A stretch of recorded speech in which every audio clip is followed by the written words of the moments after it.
गांव के किनारे बनी एक पुरानी झोपड़ी, टूटी दीवारों से आती हवा की सरसराहट और भीतर माँ बेटी की खामोश लेकिन संघर्ष से भरी जिंदगी।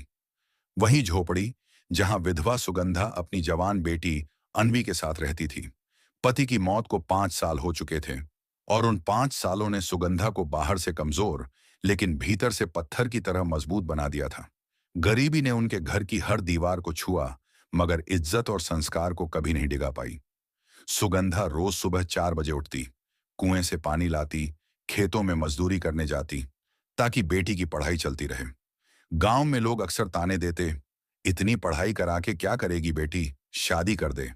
पर सुगंधा हर बार मुस्कुराकर बस यही कहती, मेरी बेटी पढ़ेगी, ऑफिसर बनेगी और मेरे पति के सपनों को पूरा करेगी। अनवी भी मां की उम्मीदों पर खरी उतरती थी। वह पढ़ाई में तेज थी और सपनों में उससे भी तेज। हर शाम घर के बाहर लगी एक छोटी टेबल लैंप के नीचे बैठकर वह घंटों पढ़ाई करती रहती। माँ उसे देखती और मन ही मन कहती, ईश्वर बस इसकी रक्षा करना। लेकिन किस्मत अक्सर उन्हीं की परीक्षा लेती है जो खुद पर भरोसा रखते हैं। एक दिन कॉलेज से लौटते समय गांव के सुनसान रास्ते पर, जहां सड़क के दोनों तरफ नीम के पेड़ खड़े थे, वहीं दो बिगड़े हुए लड़के, गांव के जमींदार के बेटे, उसके रास्ते में आ गए।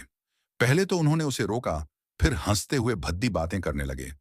अनवी ने उनसे बचने की कोशिश की, पर वे साइकिल की हैंडल पकड़कर खड़े हो गए। उसकी आंखें डर से भर गईं, हाथ कांपने लगे। वह चिल्लाकर बोली, रास्ता हटाओ, मैं पुलिस में शिकायत करूंगी। लड़के हंस पड़े।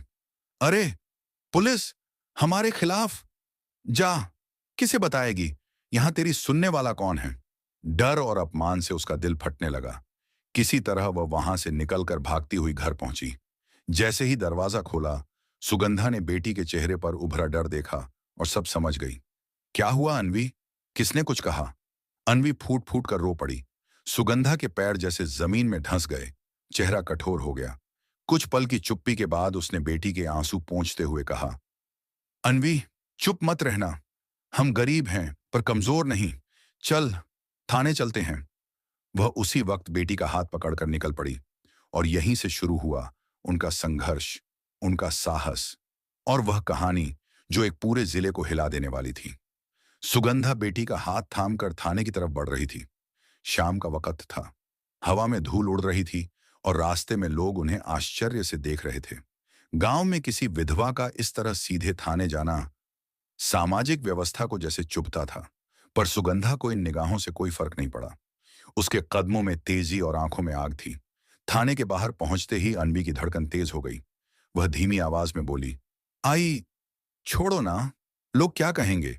सुगंधा ने उसकी हथेली दबाकर कहा, लोग बोलते रहें, लेकिन हमारी इज्जत बचाने कोई नहीं आएगा।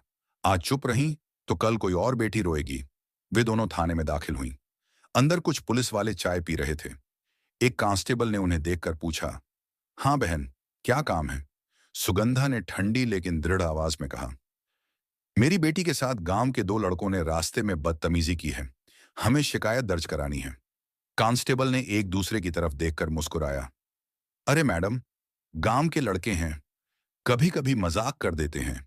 इतना भी कौन सा बड़ा मामला हो गया? अनवी के चेहरे पर अपमान उतर आया। सुगंधा का गुस्सा उबल पड़ा। मेरी बेटी की इज्जत तुम्हारे लिए मजाक है? एफआईआर लिखो। लेकिन तभी अंदर से थानेदार निकला, बड़े रौब से, जैसे कानून उसी की जेब में हो। क्या शोर मचा रखा है? उसने कड़क आवाज में कहा। कांस्टेबल ने स्थिति समझाई। थानेदार ने सुगंधा को ऊपर से नीचे तक देखा और बोला, बहन, तुम्हारी बेटी कॉलेज जाती है, बन ठन कर घूमती है, कभी कभी गलत फहमी हो जाती है। गांव के लड़कों पर झूठा इल्जाम न लगाओ। ये सुनते ही अनवी की आंखों में नए आंसू आ गए। वह रोती हुई बोली, साहब, झूठ बोलने की कोई वजह नहीं। उन्होंने मेरा हाथ पकड़ा, मुझे रोका, गंदी बातें की। थानेदार ने दस्तावेज पर हाथ मारकर कहा, बस, ज्यादा ड्रामा मत करो। हम एफआईआर नहीं लिखेंगे। घर जाओ, मामला यहीं खत्म। सुगंधा ने जैसे बिजली की तरह उस पर नजर टिकाई। वह बोली, हम गरीब हैं, लेकिन इंसाफ मांगने का हक रखते हैं। अगर यहां एफआईआर नहीं लिखोगे तो मैं एसपी साहब के पास जाऊंगी। थानेदार हंसा, एसपी, फाइलें हैं, समय लगेगा। कौन बैठा है तुम्हारी शिकायत सुनने? सुगंधा ने बेटी का हाथ पकड़ा और तेज कदमों से बाहर निकली। पर तभी थाने के बाहर से गाड़ियों का शोर गूंजा। काले शीशों वाली गाड़ी रुकी और अंदर से उतरे जिले के प्रसिद्ध एसपी आर्यन देशमुख। पूरा थाना अचानक चौकन्ना हो गया। सुगंधा और अनवी के चेहरे पर उम्मीद की एक हल्की किरण चमकी, क्योंकि अब कहानी मोड़ लेने वाली थी। जैसे ही बाहर की गाड़ी थाने के दरवाजे पर रुकी, हर तरफ खामोशी छा गई। पुलिस वाले, कांस्टेबल, हर कोई बेचैन होकर खड़ा था।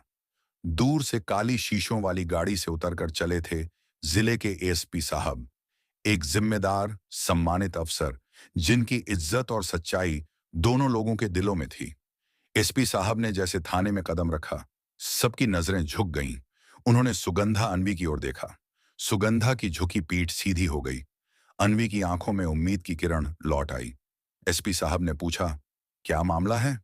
उसकी आवाज में थमापन था, पर तेवर साफ थे। सुगंधा ने अपना दर्द, अपनी बेटी की दहशत और थाने में हुई लापरवाही सब जुबान खोलकर बयान कर दिया।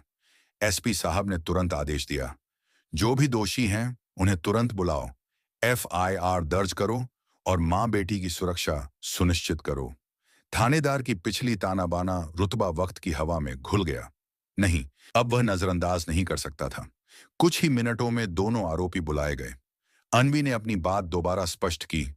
आवाज डगमगा नहीं थी, आंखों में डर नहीं, केवल सच्चाई थी। एसपी साहब ने खुद सुनवाई की। उसकी आंखों में इंसाफ की आग थी। और फिर एफआईआर दर्ज हो गई। दोनों आरोपियों को गिरफ्तार किया गया। कांस्टेबल और थानेदार को भी नोटिस मिली। यह स्पष्ट संदेश था, गरीब हो या अमीर, इंसाफ सभी का हक है। जब सुगंधा और अनवी थाने से बाहर निकली, तो सिर्फ कदम हल्के नहीं, बल्कि सर ऊंचा हुआ हुआ था। गांव की निगाहें, जो पहले ताने दे रही थीं, अब सम्मान और हैरानी से भर गई थीं।